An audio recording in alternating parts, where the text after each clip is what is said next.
Yaqinda bir voqea bo'ldi klinikamizda. 2000-yil bola kelib analiz topshirdi. VICH-SPID sifilis gepatitlarga. Hammasi toza, lekin VICH-SPID положительный chiqqan.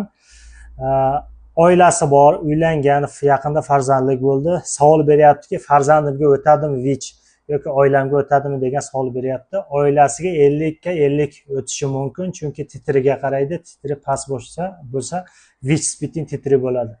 Agar baland bo'lsa o'tishi mumkin. Farzandiga 100% o'tmaydi.